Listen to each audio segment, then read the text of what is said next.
Good morning. Glad you could tune in. Hey, I want to share something I picked up from Bob Goff, passed along to you from his book, Catching Whimsy. In Romans 8:19, it says, the creation waits in eager expectation for the children of God to be revealed. There is this expectation in the universe that there is something cataclysmic that is coming and that we are at the epicenter of that. That sounds pretty good, doesn't it? So I'm a tennis player, and I tend to go on streaks. And when I'm winning, I win.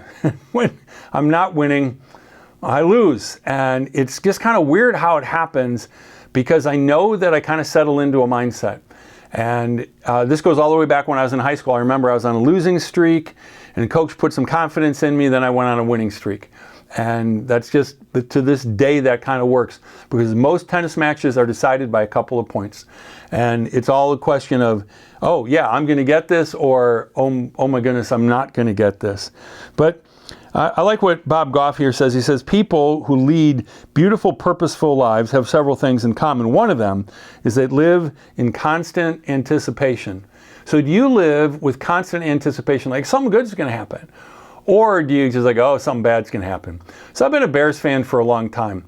And the one quality, I was just saying to a friend, that I always wanted in a Bears quarterback, that we really have rarely had over the years, is that at the end of the game, you want the ball in his hands, and that the majority of the time, he's going to pull it out, or you know that you've got a great chance of that happening.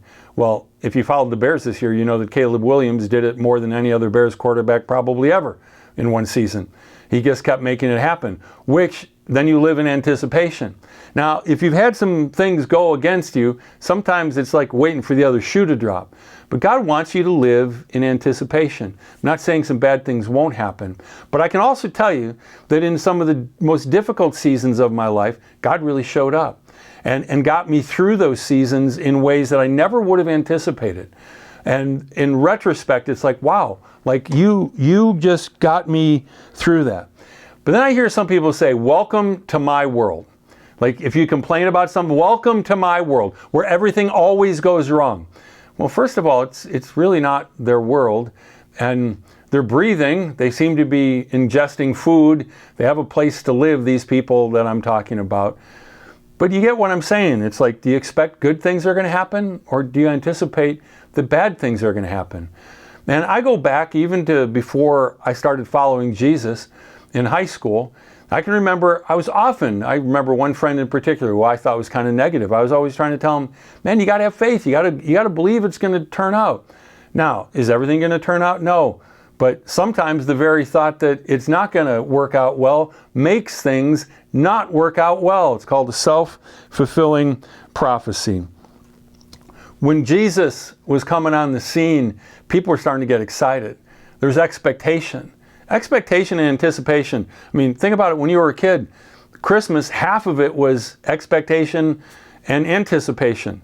And you open the gifts and it's over in 3 minutes. It's kind of crazy if you think about it, but it was all worth it.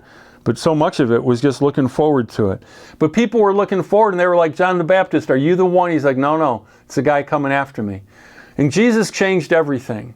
Let him change everything for you, especially with how you look at today and tomorrow. Do you meet it with anticipation, or are you just like, just another day?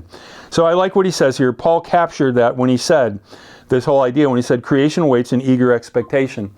So another version, a version of the Bible, the TPT, I'd never heard of before. The entire universe is standing on tiptoe, yearning to see the unveiling of what God is going to do for his kids. So do you live in anticipation of? If you can't see it right now, get on your tiptoes. Look a little harder. Have a great week.